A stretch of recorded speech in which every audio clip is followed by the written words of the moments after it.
Hello guys, how are you.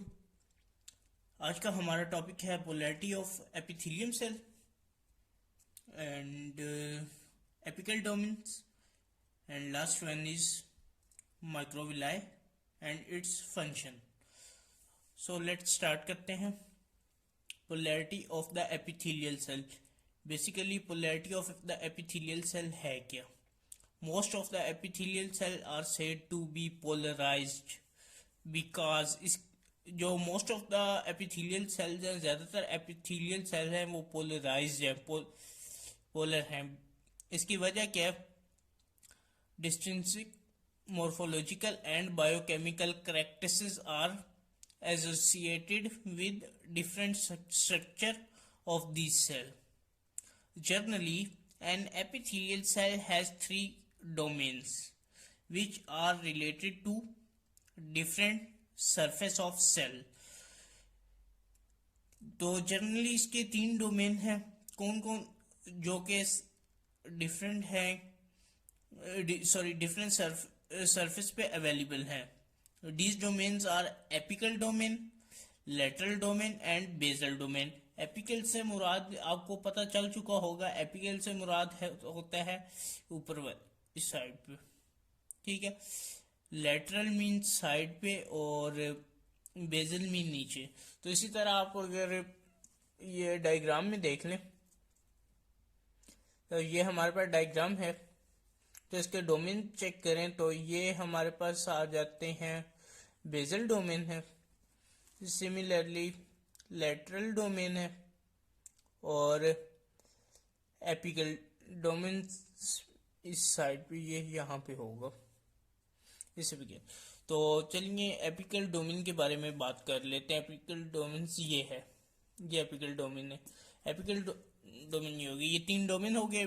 तो बात कर लेते हैं पहले एपिकल डोमेन के बारे में। As the special domain is the region of the epithelial cell facing the lumen of an enclose cavity और अ ट्यूब।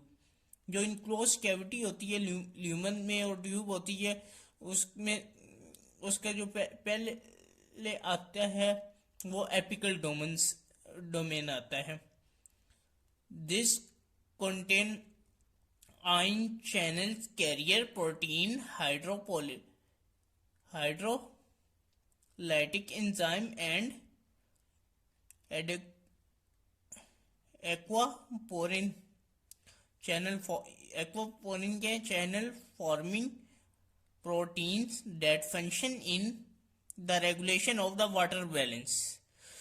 तो एक्वापोरिन वो है जो चैनल है जो क्या जिनका काम क्या है, वो प्रोटीन बनाते हैं। कौन सी प्रोटीन बनाते हैं? ऐसे प्रोटीन बनाते हैं जो कि वाटर की बैलेंस करते हैं। तो बेसिकली हमने इसमें क्या पढ़ा था, जो कि एपिकल डोमेन्स है जो कि ये वाले हैं, ठीक है। Is the region of the epithelial cell. ये एपिथेलियल सेल का वो रीजन है जो facing include the lumen of an enclosed cavity और ट्यूब में होता है। ये इसमें क्या क्या होते हैं? आयन चैनल होते हैं, कैरियर प्रोटीन्स होते हैं, हाइड्रोलाइटिक एंजाइम एंड एक्वापोरिन्स। ये 5 थिंग्स होती हैं। 1 2 3 4 थिंग्स होती हैं। In many epithelial cell the apical domain show special structure.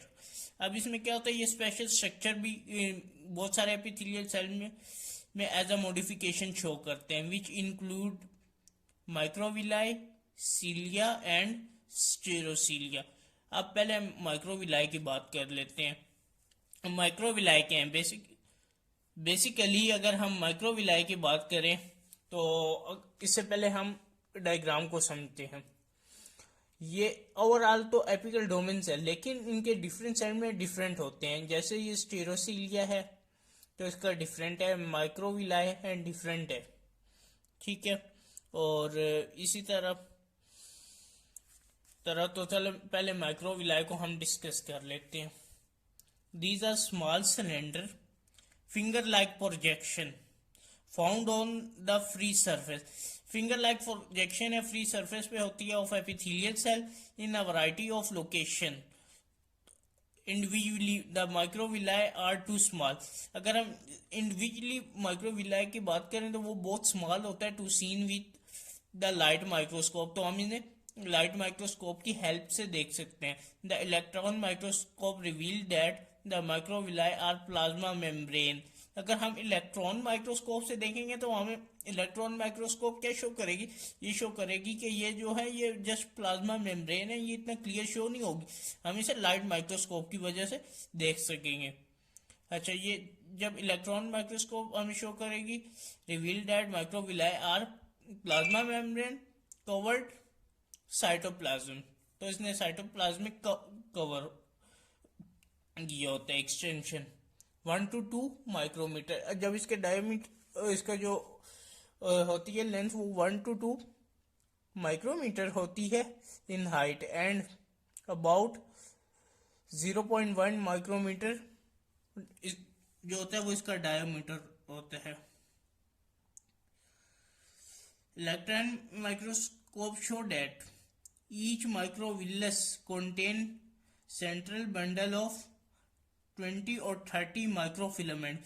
एक अगर माइक्रोविलाय है, इसे हम इलेक्ट्रॉन माइक्रोस्कोप में देखें तो हमें ये क्या बताएगा कि 20 to 30 माइक्रोफिलामेंट्स के होते हैं। ये कौन से होते हैं, ये एक्टिन फिलामेंट्स होते हैं which are cross linked at regular interval. ये रेगुलर इंटरवल से जैसे डीएनए आपस में क्रॉस लिंक्ड होते हैं, ये उस तरह क्रॉस लिंक होते हैं by the actin binding protein. जो एक्टिन बाइंडिंग प्रोटीन के जरिए होती है उनका नेम क्या होता है, fascin and fimbrin. The micro filaments are anchored to the plasma membrane at the top and sides of the microvillus। तो ये क्या है, जो माइक्रोफिलामेंट्स होते हैं माइक्रोविलाई में, ये टॉप में किस चीज के साथ जुड़े होते हैं, ये प्लाज्मा मेम्ब्रेन के साथ, और साइड से ये आपस में माइक्रोविलस के साथ जुड़े हुए होते हैं। यूं इनका स्ट्रक्चर यूं होता है कि अगर ये देख लें ये माइक्रोफिल तो है, ये अगर ये यहाँ पे देखें ना तो यहाँ पे ये प्लाज्मा के साथ जुड़ेंगे और साइड पे ये आपस में जुड़े हुए होते हैं। ये माइक्रोस्कोपिक स्ट्रक्चर है। The microfilament extend down into the apical cytoplasm. जो एपिकल की ये नीचे की तरफ कहाँ तक जाएंगे, ये जो साइटोप्लाज्म है एपिकल का साइटोप्लाज्म है ये यहाँ पे तक जाएंगे। Where they become embedded in the terminal web, जहाँ पे जाके ये एम्बेडेड हो जाएंगे terminal web. Within the terminal web the actin filaments become associated with the molecule of spectrin and myosin 2। अब ये कह रहा है जब ये टर्मिनल वेब में जाएंगे जो एक्टिन फिलामेंट्स है वो क्या हो जाएंगे, become associated with the molecule of, ये एसोसिएट कर जाएंगे किस मॉलिक्यूल के साथ, स्पेक्ट्रिन एंड मायोसिन 2 के साथ। The columnar epithelial cell lining in the luminal surface of the small intestine. तो ये क्या कहते हैं, lining in the luminal surface of small intestine bear numerous microvilli on their free surface. In histological section, अगर हम इसे electron microscope की मदद, लाइट माइक्रोस्कोप की वजह से एज अ हिस्टोलॉजिकल सेक्शन इसका देखें तो हमें क्या बताएगा, intestinal mucus surface appear vertically straight and vertically ये स्ट्रेट होंगी या सीधा ऊपर की तरफ, and is therefore referred to a straight border. तो हम इसे कह सकते हैं किस्म का ये स्ट्रेट बॉर्डर